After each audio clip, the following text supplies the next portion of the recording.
जी, अस्सलाम वालेकुम students. I hope आप सब खैरियत से होंगे। स्टूडेंट, आज का जो हमारा टॉपिक है वो है limit, continuity and differentiability of complex numbers. ठीक है, तो सबसे पहले स्टार्ट करते हैं। लिमिट्स ऑफ कॉम्प्लेक्स नंबर अगर हम फाइंड करना चाहते हैं तो वो उसी तरह से ही आप लोग करेंगे जिस तरह आप लोग इंटर में फाइंड करते रहे हैं, लेकिन मेक श्योर करेंगे यहाँ पे आप लोग एल हॉपिटल रूल को यूज़ नहीं कर सकते। ठीक है, जैसे हम फर्स्ट सेमेस्टर में पढ़ के आए थे, रियल नंबर्स की अगर हमने लिमिट फाइंड करनी होती थी, रियल फ्रैक्शंस की, तो हम एल हॉपिटल रूल यूज़ करते थे।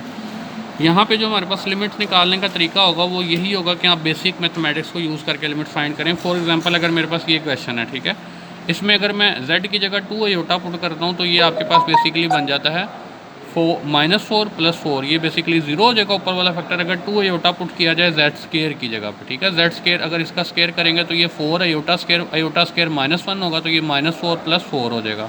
सिमिलरली ये 2 आयोटा -2 आयोटा 0/0 फॉर्म बन जाती है। लेकिन यहाँ पे याद रखिएगा, आप एल हॉपिटल रूल यूज़ नहीं कर सकते। ठीक है, अब मैंने इसको सोल्व करने के लिए इसका तरीका ये होगा कि आप ये इसको सिंप्लीफाई कर लें। अगर मैं z² + 4 को इसकी फैक्टर फॉर्म लिखूँ तो ये बेसिकली z + 2 आयोटा और z - 2 आयोटा होगी। ठीक है, इसकी बेसिकली मैंने इसको फैक्टर फॉर्म में लिख दिया। ठीक है, अब इसकी फैक्टर फॉर्म अगर आप इन दोनों को मल्टीप्लाई करेंगे ना तो वो एज इट इज़ यही आ जाएगा। तो इसका मतलब है कि ये इसकी फैक्टर फॉर्म सही है। ठीक है, और नीचे वाला z - 2 आयोटा को मैंने एज इट इज़ लिख दिया। तो अब ये बेसिकली आप जब देखेंगे तो ये z - 2 आयोटा कैंसिल आउट हो जाएगा। जब यहाँ पे लिमिट पुट करेंगे तो ये आएगा 2 आयोटा + 2 आयोटा, ये आ जाता है 4 आयोटा।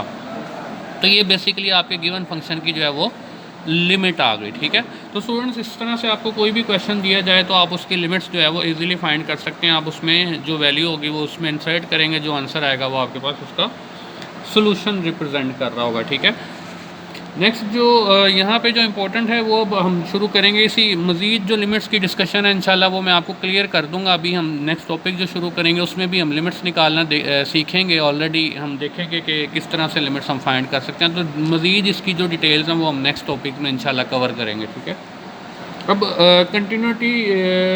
कंटिन्यूटी जो है ना वो कॉम्प्लेक्स नंबर में कंटिन्यूटी वो उसी तरह से चेक की जा सकती है जिस तरह से आपने इंटर में पढ़ा था। ठीक है, अब अगर आपके पास f(z) है, वो आपके पास कंटिन्यूस कब होगा? एक फंक्शन है जो आपके पास कंटिन्यूस शुड बी वो है जो है ना वो कंटिन्यूस होगा एट f(z)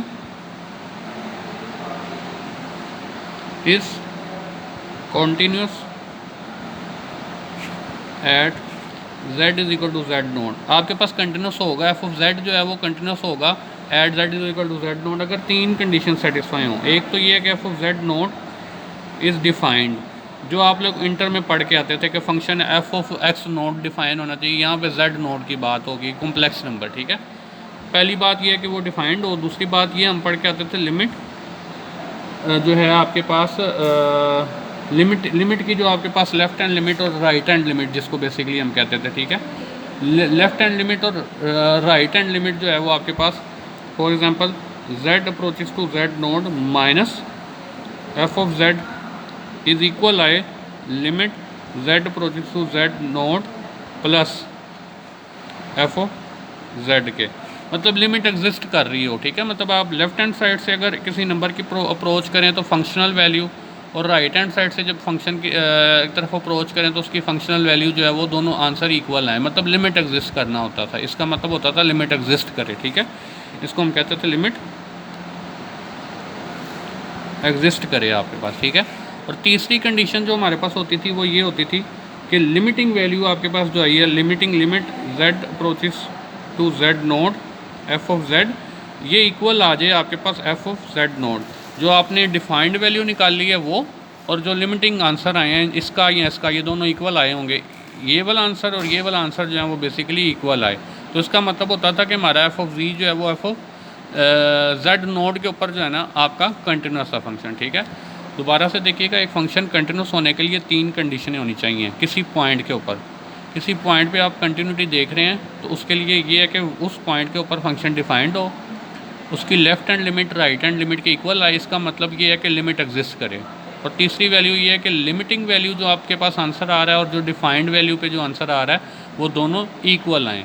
इन शॉर्ट अगर मैं कहूँ तो इसका आंसर और इसका आंसर जो पहली दो में आपने निकाला है वो इक्वल आ जाए तो ये तीसरी कंडीशन ऑटोमेटिकली सेटिस्फाई हो जाएगी। तो ये आपके पास होगा बेसिकली कंटिन्यूटी, ठीक है। तो अब कंटिन्यूटी की बेसिकली मैं कुछ एग्जांपल्स करता हूँ ताकि आपको ये जो है अच्छी तरह से टॉपिक जो है वो क्लियर हो जाए, ठीक है स्टूडेंट। तो अब अगर हमने कंटिन्यूटी चेक करनी है तो लेट्स से हमारे पास एक एग्जांपल है,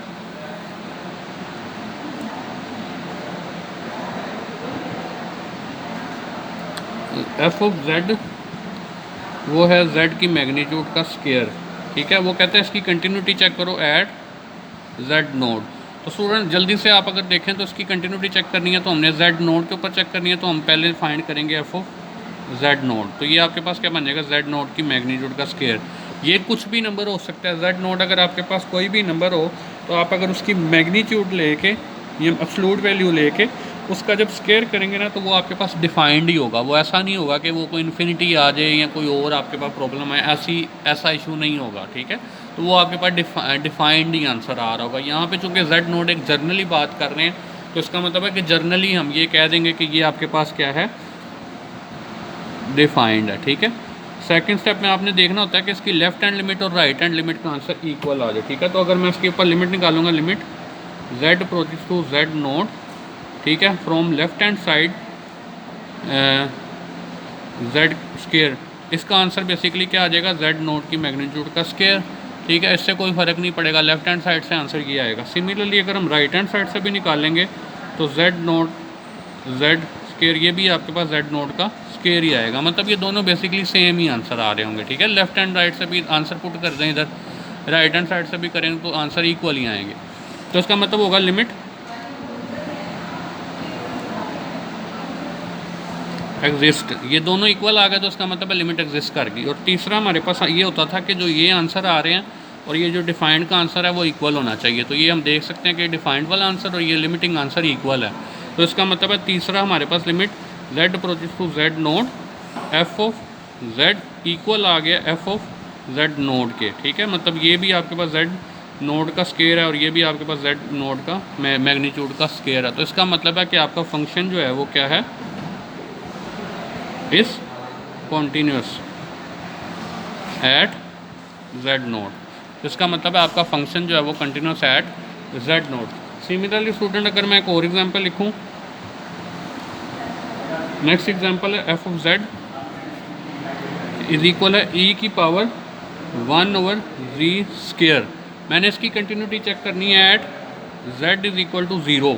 अगर मैंने z इज इक्वल टू 0 पे इसकी कंटिन्यूटी चेक करनी है तो पहले सबसे पहला जी क्या है, f ऑफ 0 पे मुझे इसकी वैल्यू निकालनी है। z नोड यहाँ पे जो है ना वो बेसिकली 0 है, z नोड ये है, ठीक है। यहाँ z बेसिकली यहाँ पे z ही है, ठीक है। तो ये 0 पे अगर मैं इसकी वैल्यू निकालूँ तो e 1/0, तो ये 1/0 इज़ इन्फिनिटी, e की पावर इन्फिनिटी, और ये e की पावर इन्फिनिटी इज़ इन्फिनिटी। तो ये तो डिफाइंड ही नहीं है, नॉट डिफाइंड। तो इसका मतलब ये है कि हमारा फंक्शन जो है वो कंटिन्यूस ही नहीं है क्योंकि उसकी पहली कंडीशन ही फेल हो गई, ठीक है। क्योंकि पहली कंडीशन फेल हो गई, तीनों कंडीशन सेटिस्फाई होनी चाहिए थी, ये पहली दूसरी तीसरी, हमारी पहली फेल हो गई है। जब कोई एक भी कंडीशन इसमें से फेल हो जाएगी तो आपने फ़ौरन लिख देना है कि function is not continuous at continuous at z is equal to 0। इसका मतलब है कि आपका जो गिवन फंक्शन है वो कंटिन्यूस नहीं है at x is equal to 0।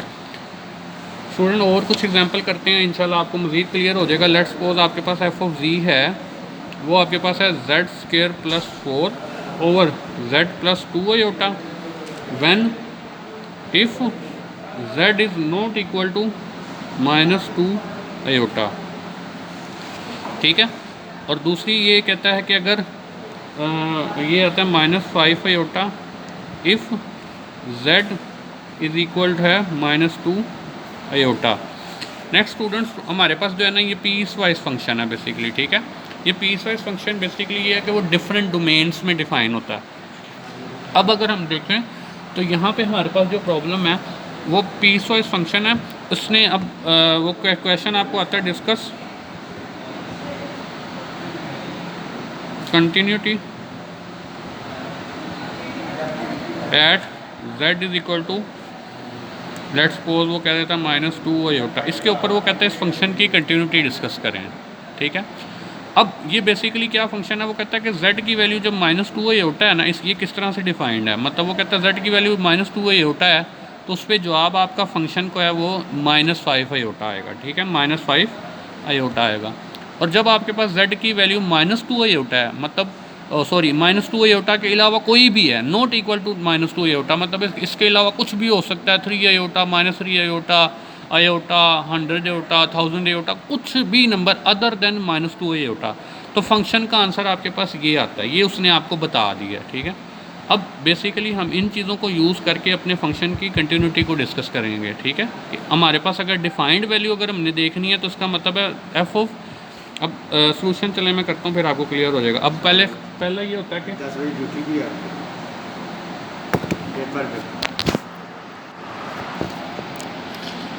जी, तो स्टूडेंट मैं आपको बता रहा था कि अगर हमने उसकी कंटिन्यूटी चेक करनी है at z is equal to -2 iota के ऊपर, तो हम सबसे पहले देखते हैं कि ये -2 आयोटा के ऊपर फंक्शन डिफाइंड है या नहीं। तो मेरे पास क्या है, पहली वैल्यू ये है एफ ऑफ -2 आयोटा। मुझे बता दिया गया कि -2 की वैल्यू जब होती है तो वो आंसर क्या आता है, -5 आयोटा। इसका मतलब -5 आयोटा है। ये -5 आयोटा तो डिफाइंड हो गया। इसका मतलब है पहली कंडीशन जो है हमारे पास कंटिन्यूटी की वो सेटिस्फाई है, कि मतलब -2 के ऊपर जिस पे हमने कंटिन्यूटी चेक करनी है उस पर फंक्शन डिफाइंड होना चाहिए, और वो डिफाइंड हमें यहाँ पे पता है कि अगर z की वैल्यू -2 आयोटा तो आंसर -5 आयोटा आ रहा है। ठीक हो गया स्टूडेंट। नेक्स्ट ये कहता है कि हमने लिमिट निकालनी होती है इस नंबर के ऊपर, ठीक है। तो इसका मतलब ये है कि सेकेंड स्टेप में हमारे पास क्या है, limit z approaches to -2 iota from minus side, ठीक है। अब जब माइनस साइड से लेना तो हमारे पास फंक्शन कौन सा होगा, वो बेसिकली ये फंक्शन होगा, ठीक है ना। मतलब z -2 आयोटा का मतलब है इससे थोड़ा सा लेफ्ट हैंड साइड से इसके करीब आना, लेकिन एग्जैक्ट ये ना हो, तो फिर ये फंक्शन होगा यहाँ पर, ठीक है। तो माइनस साइड से जब आएंगे तो ये z² + 4 ओवर z + 2 आयोटा आता है, ठीक है। इसकी लिमिट अभी मैंने आपको जब सबसे पहले क्वेश्चन सोल्व करवाया था, ये जब मैंने आपको सोल्व कराया था, मैंने देखा था कि इसकी लिमिट क्या आती है, 4 आयोटा आती है। अभी जो हमने क्वेश्चन सबसे पहला सोल्व किया, तो इसके अकॉर्डिंग अगर मैं इसकी वैल्यू पुट करूँगा -2 आयोटा, तो इसका आंसर आपके पास क्या आएगा जी,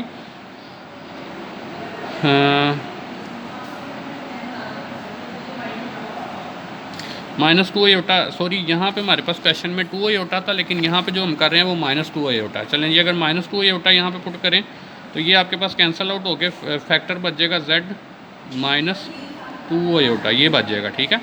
जब इसको लिखेंगे ना, ऊपर वाला फैक्टर आएगा z + 2 iota, z -2 iota, plus वाला कैंसिल आउट हो जाएगा और z -2 आयोटा बच जाएगा। अब यहाँ पे जब ये -2 आयोटा पुट करूँगा तो ये आएगा -2 आयोटा, -2 आयोटा, ये आपके पास जाएगा -4 iota.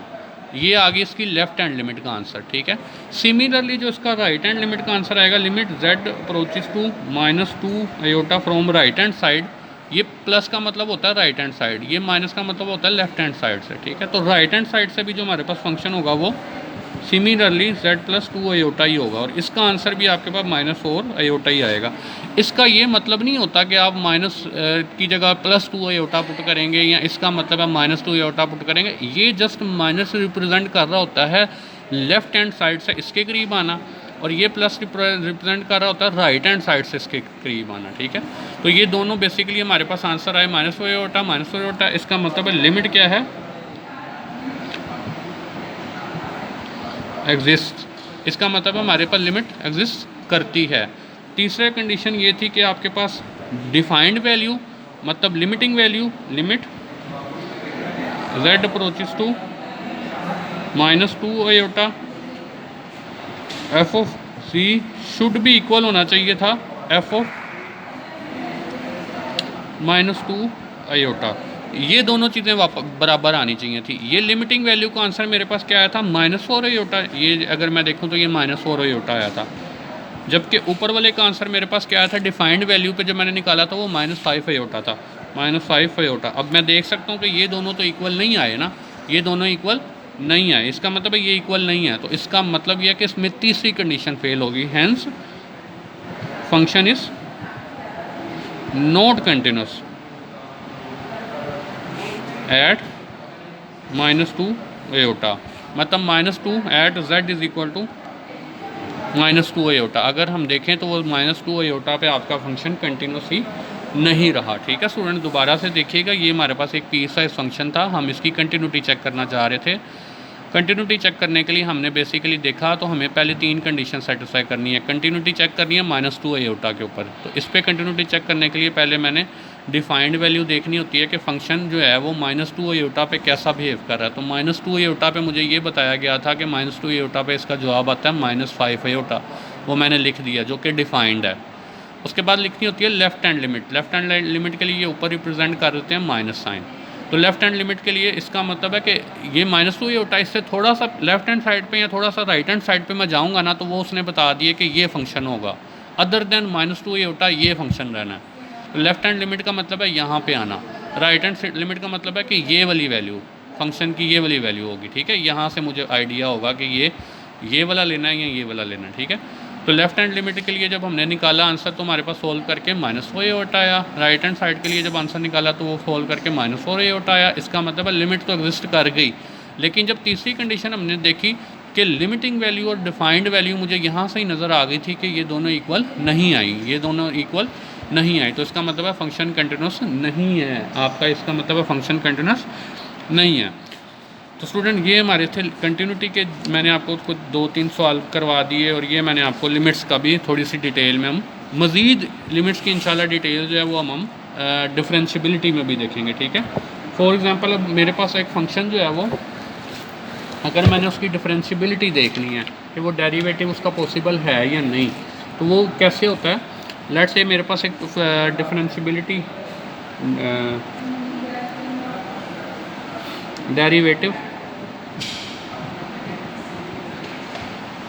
Of complex functions. Derivative हमने कॉम्प्लेक्स फंक्शंस का निकालना है। अब लेट्स सपोज मेरे पास कॉम्प्लेक्स फंक्शन है f ऑफ z के इक्वल। ठीक है ना, इसका अगर मैंने डेरिवेटिव निकालना है विद रिस्पेक्ट टू z तो वो रिप्रेजेंट कैसे होगा, dw/dz। अब ये किसके इक्वल होता है, ये इक्वल होता है basically limit del z approaches to 0 f of z plus del z minus f of z over del z। ये चीज़ स्टूडेंट अगर आप ध्यान से देखें तो डेरिवेटिव बेसिकली आपके पास कॉम्प्लेक्स फंक्शन का तब निकलेगा जब ये लिमिट एग्जिस्ट करेगी। ठीक है, ये लिमिट का अगर कोई आंसर आएगा तो आपके पास डेरिवेटिव एग्जिस्ट करता है, लेकिन अगर ये लिमिट डिफाइंड नहीं है या मतलब आंसर इन्फिनिटी आ जाता है इसकी लिमिट्स का, तो इसका मतलब है यहाँ left hand limit right hand limit के इक्वल नहीं आती, तो इसका मतलब ये होगा कि आपका फंक्शन जो है वो डिफरेंशिएबल नहीं है या उसका डेरिवेटिव एग्जिस्ट नहीं करता। अब ये क्या चीज़ है, ये आपके पास वही चीज़ है जो आपने इंटर में डिफरेंशिएशन बाय फर्स्ट प्रिंसिपल जिसको कहते थे, बाय डेफिनेशन जिसको कहते थे। डेरिवेटिव जो आप बाय डेफिनेशन निकालते थे वो आप इस तरह निकालते थे। वहाँ पे आपने बेसिकली पार्ट्स बनाए होते थे कि आप पहले पार्ट में एफ के अंदर जहाँ पे एक्स होता है उसमें आप डेल्टा एक्स ऐड करते हैं, सेकेंड स्टेप में आप फिर उसमें एफ ऑफ एक्स माइनस करते हैं। ये आपको इंटर वाला रिवाइज़ करवा रहा हूँ कि यहाँ आपने इंटर में कुछ इस तरह पढ़ा था, पहले स्टेप में पढ़ा था ना आपने, यहाँ पे इकट्ठा लिख दिया गया है, ये सारी चीज़ इकट्ठी लिखी हुई है, लेकिन इंटर में आप कुछ इस तरह पढ़ के आते थे कि आपके पास F of X plus delta X find करते थे, फिर सेकेंड स्टेप में आप F of X plus delta X में से माइनस करते थे एफ ऑफ एक्स, फिर थर्ड स्टेप में आप F of X plus delta X minus F of X को डिवाइड करते थे डेल्टा एक्स से, और फोर्थ स्टेप में मेरा ख्याल है आप लिमिट अप्लाई कर देते थे। कुछ इस तरह से आपने स्टेप वाइज पढ़ा हुआ था, डेल्टा एक्स अप्रोचेस टू 0 और ये आपके पास सारा आ जाता था यहाँ पे। तो बेसिकली आपने इंटर में ये सारी चीज़ें स्टेप्स में फाइंड की थी, लेकिन यही सारी चीज़ इकट्ठी अगर लिख दी जाए ना तो वो यही चीज़ ही है। तो ये डिफरेंशियबिलिटी जो है या इसको हम बेसिकली फर्स्ट या बाय प्रिंसिपल मेथड जो है ना हम यूज़ करेंगे, या बाय डेफिनेशन मेथड हम जो है ना वो डेरिवेटिव को फाइंड करना देखेंगे। ठीक है, तो इसकी क्लैरिटी के लिए हम पहले कोई एग्जांपल लेते हैं तो इंशाल्लाह ये आपको क्लियर हो जाएगा। बस अभी आपको ये याद रखना है कोई फंक्शन डिफरेंशिएबल या उसका डेरिवेटिव कब एग्जिस्ट करेगा, जब ये लिमिट का आंसर एग्जिस्ट करेगा। ठीक है, इस लिमिट का कोई ना कोई आंसर आएगा। अगर ये लिमिट का आंसर नहीं आता तो इसका मतलब है कि वो फंक्शन डेरिवेटिव उसका एग्जिस्ट नहीं करता। चलें जी एग्जाम्पल हम करते हैं। लेट्स से हमने फाइंड करनी है एफ ऑफ एग्जाम्पल है डेरिवेटिव फाइंड करो एफ ऑफ जी का, जो कि जी स्क्वायर है, इसका हमने डेरिवेटिव फाइंड करना है। अगर मैं पावर रूल के अकॉर्डिंग बताऊं तो उसका डेरिवेटिव बेसिकली डायरेक्ट अगर मैं निकालूं तो वो बेसिकली वो पावर रूल के अकॉर्डिंग टू जी ही आएगा, और ये बात ठीक है, यही आंसर आएगा। लेकिन मैं अब चाहता हूँ कि मैं ना इसको प्रॉपर इस डेफिनेशन के अकॉर्डिंग निकालूँ, ठीक है। तो यहाँ पर मेरे पास अगर मैं इसको कह देता हूँ एफ डैश ऑफ जी, वो कब आएगा, जब मैं limit del ji approaches to zero, ये चीज़ मैं पुट करने लगा हूँ, ठीक है ना। अब f of z plus del z, इसका मतलब ये है कि आपने जहाँ पे जी है ना, फंक्शन में जहाँ पे जी है उसमें डेल जेड ऐड करना है, तो फिर आपने फंक्शन अप्लाई करना है। मतलब ये जी स्क्वायर है तो आपने जी की जगह पहले क्या करना है, z plus del z add कर देना है, ये बन जाएगा जेड प्लस डेल जेड, और फिर इसके ऊपर आपके पास स्क्वायर आएगा, ठीक है। मतलब ये फंक्शन था, इसमें जहाँ पे जी होगा ना, इस टर्म का मतलब ये होगा जहाँ पे फंक्शन में जी होगा उसकी जगह डेल जेड कर दो, और फिर अगर स्क्वायर रूट है, पावर है, या जो भी चीज़ है वो बाद में आएगी, ठीक है। अगर यहाँ पे टू जी होता तो हमने क्या करना था, टू बाय लिख के पहले ब्रैकेट में आना था जेड प्लस डेल जेड, ठीक हो गया ना स्टूडेंट्स। तो ये मैंने ये लिख दी है, ठीक है। नेक्स्ट आपने क्या करना है, माइनस, अब ये एफ ऑफ जी मेरे पास क्या था, जी स्क्वायर, तो ये मैंने जी स्क्वायर लिख दिया, ठीक है। और नीचे आपके पास क्या आएगा जी, डेल जेड आ जाएगा, ठीक है। दोबारा से ध्यान से देखिएगा कि मैंने क्या करना है, जब भी मेरे पास कोई फंक्शन दिया जाएगा और मुझे कहा जाएगा कि इसकी कॉम्प्लेक्स फंक्शन, और उसकी कहेगा डेरिवेटिव चेक करो अगर है या नहीं है, तो आपने डेरिवेटिव चेक करने के लिए क्या करना है, इधर आपने इसकी वैल्यूज पुट कर देनी है, लिमिट लगानी है del z approaches zero, function में जहाँ पे z होगा उसमें डेल z ऐड कर देना है। ये है फंक्शन में जहाँ पे z था इसमें डेल z ऐड कर दिया, और उसके बाद जो स्केयर अंडर रूट या कोई भी चीज़ मल्टीप्लाई डिवाइड हो रही है तो वो बाद में होगी, पहले z की जगह पे वो चीज़ ऐड करेंगे, फिर माइनस करेंगे एफ ऑफ जी, ये जो आपके पास फंक्शन होगा वो माइनस करेंगे, फिर डेल z से डिवाइड कर देंगे। अब ये लिमिट आपने अप्लाई करनी है इसमें।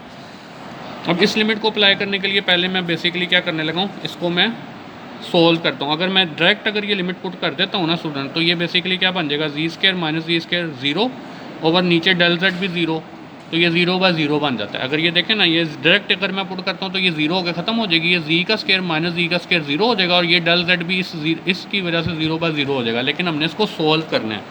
सोल्व करने के लिए हम क्या करेंगे, limit del Z approaches to zero, इसको मैं पहले ओपन करता हूँ, ये आएगा Z square plus del Z का स्क्वायर,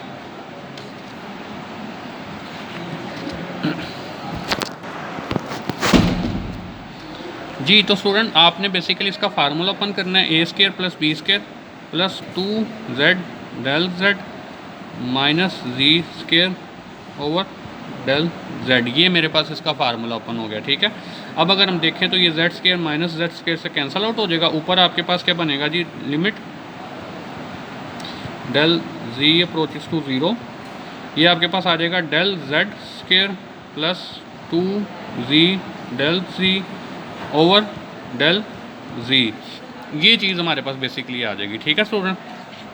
अब हम क्या करते हैं, इसको सिंप्लीफाई कर लेते हैं मज़ीद, इस दोनों में से डेल जेड कॉमन आ जाएगा, ऊपर आ जाएगा del Z plus two z, नीचे भी डेल जेड है, ठीक है। ये limit del Z approaches to zero है, ये कैंसिल आउट हो जाएंगे। जस्ट हम सिंप्लीफिकेशन कर रहे हैं, इस फार्मूले को ओपन किया, कैंसिल आउट किया, ये चीज़ आ गई, ऊपर से डेल जेड कॉमन ले लिया, नीचे वाले डेल जेड से कैंसिल आउट हो गया। अब जब मैं लिमिट पुट करूँगा ना तो मेरा आंसर इन्फिनिटी नहीं होगा। अब अगर आप देखें तो ये हमारे पास limit del Z approaches to zero del Z plus two G, तो जब मैं इसके ऊपर लिमिट अप्लाई करूँगा तो ये ज़ीरो फैक्टर हो जाएगा, तो टू जी आ जाएगा। इसका मतलब है आपका फाइनल आंसर क्या आएगा, टू जी आएगा, ठीक है। तो स्टूडेंट देखें, मैंने आपको जो शुरू में बताया था पावर रूल के अकॉर्डिंग भी टू जी आ रहा है, और जब मैंने ये लिमिट फाइंड की तो इस पूरे प्रोसेस के थ्रू भी जब मैंने फाइंड किया तो हमारे पास आंसर टू जी आया। तो इसका मतलब है कि हमारा आंसर करेक्ट है, सही है, ठीक है। मज़ीद हम कुछ एग्जांपल्स करते हैं और हम देखते हैं कि डेरिवेटिव किस तरह से हम निकालते हैं। लेट्स सपोज अब अगर मेरे पास फंक्शन है एफ ऑफ जी, जो है वो आपके पास है z का कॉन्जुगेट। कॉन्जुगेट का मतलब ये होता है कि अगर मेरे पास z है a प्लस बी आयोटा, तो z का कॉन्जुगेट बेसिकली आपके पास क्या आएगा, a माइनस बी आयोटा, ठीक है। ये बेसिकली कॉन्जुगेट की रिप्रेजेंटेशन होती है, ठीक है। अब मैंने बेसिकली इसका डेरिवेटिव निकालना है, ठीक है। तो इसका डेरिवेटिव अब मुझे डायरेक्ट नहीं पता, क्योंकि मैंने इंटर में कोई कॉन्जुगेट वगैरह का डेरिवेटिव निकालना सीखा नहीं था। अब मुझे यहाँ पे बाय डेफिनेशन ही लगाना पड़ेगा। तो बाय डेफिनेशन के मुताबिक मुझे क्या करना पड़ेगा, मुझे ये चीज़ लगानी पड़ेगी, ये चीज़, ठीक है। तो इसके अकॉर्डिंग मेरे पास एफ डैश ऑफ जी किसके इक्वल आएगा जी, हाँ जी, एफ डैश ऑफ जी किसके इक्वल आएगा, लिमिट डेल, हाँ जी, डेल जी माइनस ज़ीरो। अब यहाँ पे मुझे अब क्या करना है जी, यहाँ पे मुझे करना है f of del Z plus del z. मतलब मुझे पहले जी की जगह पुट करना है जी प्लस डेल जी, ठीक है स्टूडेंट, जी प्लस डेल जी कर दिया। और फिर आपने इस पूरी वैल्यू का कॉन्जुगेट निकालना है, ठीक है। मैंने आपको बताया था कि आपने पहले फंक्शन में जी की जगह डेल जेड ऐड करना है और फिर उसकी पावर या जो भी चीज़ होगी वो बाद में ले लेनी है, ठीक है। फिर सिमिलरली माइनस करना है जेड का कॉन्जुगेट, ये एफ ऑफ जी माइनस कर दिया ये, ठीक है। इस फंक्शन के अकॉर्डिंग हम देख रहे हैं सारी चीज़ें, मतलब एफ़ में जहाँ पे z है उसमें डेल z ऐड किया, ये f था, इसमें जहाँ पे z है इसमें डेल z ऐड किया, फिर उसका कॉन्जुगेट ले लिया, फिर माइनस एफ ऑफ z कर दिया, ये माइनस एफ ऑफ z कर दिया, और नीचे डिवाइड कर देना हमने z के डेल से, डेल z से हमने डिवाइड कर दिया, ये चीज़ आ गई, ठीक है स्टूडेंट्स। आई होप कि ये चीज़ आपको क्लियर हो गई होगी, ठीक है। अब अगर हम देखें तो अगर दो नंबर्स के ऊपर प्लस हो रहे हैं और उनके ऊपर कॉन्जुगेट होना, तो हम दोनों के ऊपर अलग अलग कॉन्जुगेट कर सकते हैं, ठीक है। ये बन जाएगा z का कॉन्जुगेट प्लस डेल z का कॉन्जुगेट माइनस z का कॉन्जुगेट ओवर डेल z का, वैसे ही आ जाएगा, ठीक है स्टूडेंट। ये बेसिकली मैंने दोनों के ऊपर कॉन्जुगेट अलग अलग कर दिया, ठीक है। अब अगर मैं देखूं तो ये और ये कैंसिल आउट हो जाएंगे, आपके पास ये बच जाएगा डेल z का limit z approaches to 0, del z का कॉन्जुगेट है और नीचे आपके पास डेल z है। अब ये कैंसिल आउट नहीं हो सकते क्योंकि ऊपर कॉन्जुगेट है नीचे फंक्शन है, ये कभी भी कैंसिल आउट नहीं हो सकते। ऐसा नहीं आपने करना कि आप इसको कैंसिल कर दें या कुछ और। अब इसको हम सोल्व करने की कोशिश करते हैं बेसिकली, ठीक है। हमारे पास z को अगर मैं लेट कर लूँ, z मेरे पास क्या है x प्लस वाई आयोटा, तो डेल z बेसिकली क्या हो जाएगा del x plus del Y iota, ठीक है ना। जी अगर मैं एक्स प्लस वाई आयोटा समझ लूँ, बेसिकली कॉम्प्लेक्स नंबर इसी तरह के होते हैं ना, एक्स प्लस वाई आयोटा की फॉर्म में होते हैं। तो del z basically del x plus del Y iota, दोनों तरफ डेल से मल्टीप्लाई कर दें तो यही चीज़ आ जाएगी ना बेसिकली। तो यहाँ पे मैं यही करने लगा हूँ कि इसकी जगह वैल्यू पुट करता हूँ डेल जी की जगह, तो ये बेसिकली आ जाएगा limit del ji approaches to 0। नीचे वाला डेल जेड की जगह पे क्या आएगा जी, नीचे वाले डेल जेड की आएगा del x plus del Y iota, ये नीचे वाले की जगह पे आपके पास आ जाएगा और ऊपर वाले की जगह पे आपके पास आ जाएगा इसका कॉन्जुगेट। इसका कॉन्जुगेट मतलब इसका साइन चेंज करके del x minus del Y iota. ये बेसिकली मैंने इसकी और इसकी वैल्यू पुट कर दिया, नीचे वाले की पहले पुट की del x plus del Y iota, G था ना basically X plus Y iota, तो जब डेल से मल्टीप्लाई होगा तो ये चीज़ आ जाएगी और इसी का ही कॉन्जुगेट ऊपर ये लिख दिया। इधर भी मैं इसी तरह ही करता हूँ, del x plus del Y iota लिख देते हैं। तो लिमिट आप बेसिकली क्या कर रहे हैं del x plus del Y iota, इसको हमने अप्रोच करवाना है 0 0।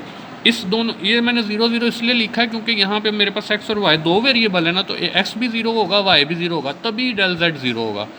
इसको अगर मैंने 0 करना है बेसिकली, अगर मैं इसको 0 करना चाहता हूँ तो ये कब 0 होगा, जब ये भी 0 हो ये भी 0 हो, तो यही दोनों को मैंने बेसिकली 0 कर दिया, ठीक है। इधर इसलिए इसको हमने ओपन फॉर्म में लिख दिया। ये आपके पास लिमिट ऐसे ही आ जाएगी del x minus del Y iota over del x plus del Y iota, ये चीज़ आ गई। अब अगर मैं डेल एक्स डेल वाई दोनों 0 0 करता हूँ तो ये ऊपर भी 0 आ जाता है नीचे भी 0 आ जाता है, जो कि इनडिटरमिनेट फॉर्म है, जो कि हमारा आंसर नहीं है, जो कि एक अच्छी चीज़ नहीं है।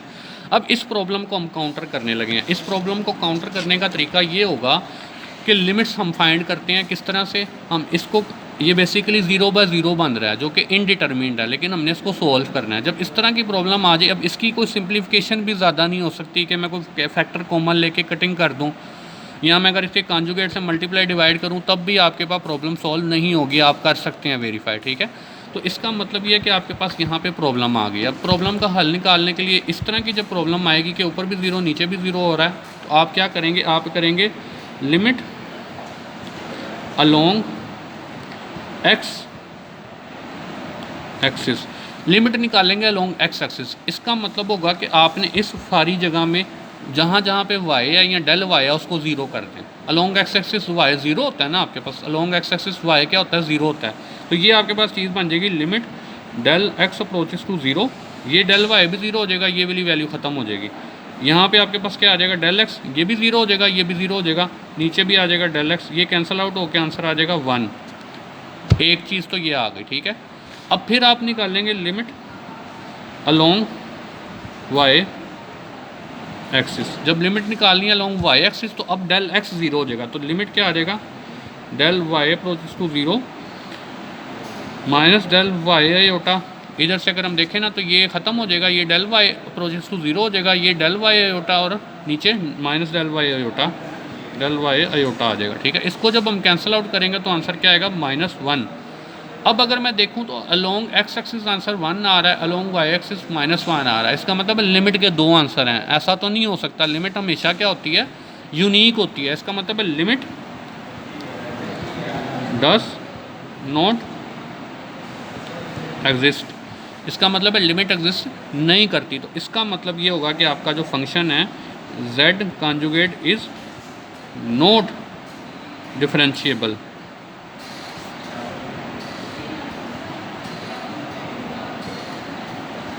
स्टूडेंट इसका मतलब है हमारे पास ये फंक्शन डिफरेंशिएबल नहीं है। दोबारा से देखेंगे हम क्या किया हमने, हमारे पास ये फंक्शन था, हमने इसके ऊपर डेफिनेशन अप्लाई की, डेरिवेटिव की डेफिनेशन अप्लाई करके सिंप्लीफाई किया तो मेरे पास डेल एक्स का कॉन्जुगेट ओवर डेल एक्स आ गया। अब डेल एक्स की वैल्यू जो थी वो del x plus del Y iota और इसका कॉन्जुगेट यहाँ पे ले लिया और यहाँ पे भी लिमिट्स को ओपन करके लिख दिया ये। अब अगर मैं यहाँ पे डेल एक्स भी ज़ीरो कर दूँ, डेल वाई भी ज़ीरो कर दूँ यहाँ पे, तो ये 0/0 बन जाती है। और इसकी अगर मैं कुछ सिंप्लीफिकेशन भी करूँगा ना तो ये सोल्व नहीं होगा। सिंप्लीफिकेशन आप ज़्यादा से ज़्यादा यही कर सकते हैं कि इसके कॉन्जुगेट से मल्टीप्लाई डिवाइड करें, लेकिन आंसर फिर भी आपके पास अनडिफाइंड ही रहेगा या इनडिटरमिनेट फॉर्म रहेगी। तो इस प्रॉब्लम को काउंटर करने का तरीका ये आपके पास होगा कि आप अलोंग एक्स एक्सिस लिमिट निकालें पहले। जब अलोंग एक्स एक्सिस निकालेंगे तो इसका मतलब है डेल वाई और डेल वाई ज़ीरो हो जाएगा, यहाँ पे भी डेल वाई ज़ीरो हो जाएगा, तो ये आपके पास आएगा del x over del x, del x over del x, और इसको सिंप्लीफाई करके आंसर आ गया 1। अलोंग वाई एक्सिस जब आपने निकाला तो ये एक्स वाला कैंसर खत्म हो जाएगा, minus del Y iota plus del Y iota आ जाएगा और यहाँ पे भी डेल वाई आयोटा रह जाएगा, डेल वाई रह जाएगा सॉरी। तो ये आपके पास कैंसिल आउट हो गया, -1 आ गया। अब इसका आंसर 1 है, इसका -1 है, तो इसका मतलब है लिमिट एग्जिस्ट नहीं करती। और जब लिमिट एग्जिस्ट नहीं करेगी, ये लिमिट एग्जिस्ट नहीं करेगी, तो मैंने आपको पहले बताया था कि फंक्शन डिफरेंशिएबल नहीं होगा। तो इसका मतलब है कि ये फंक्शन आपके पास डिफरेंशिएबल नहीं रहा। अब अगर स्टूडेंट एक थ्योरम है, थ्योरम कहता है कि अगर किसी भी फंक्शन में for example f of z है z प्लस z कॉन्जुगेट, अगर आपने इसको चेक करना है ना तो जिस भी फंक्शन में कॉन्जुगेट फंक्शन आ जाएगा तो उसका मतलब होगा कि आपका फंक्शन डिफरेंशिएबल नहीं है। इसका मतलब है इट इज़ नॉट डिफरेंशिएबल। ठीक है, जिस फंक्शन में भी कॉन्जुगेट आ जाएगा आपने फ़ौरन से लिख देना कि वो डिफरेंशिएबल नहीं है, क्योंकि z कॉन्जुगेट डिफरेंशियल लिमिट नहीं है। ये एक थ्योरम है जिसकी स्टेटमेंट मैंने आपको बताई है। अब जो आपके पास कोई पोलिनोमियल होंगी ना z² प्लस 2z प्लस 1, तो ये आपके पास जो होगा वो क्या होगा, फंक्शन डिफरेंशिएबल होगा। मैं जनरल रिजल्ट्स आपको बता रहा हूँ। पोलिनोमियल का मतलब है कि वेरिएबल की पावर पॉजिटिव इंटीजर हो, इस तरह का कोई भी एक्सप्रेशन आएगा तो वो डिफरेंशिएबल होगा। साइन का कोई फंक्शन आ जाए वो डिफरेंशिएबल होगा। ट्रिग्नोमेट्रिक साइन कोस टेंजेंट ये सारे आपके पास बेसिकली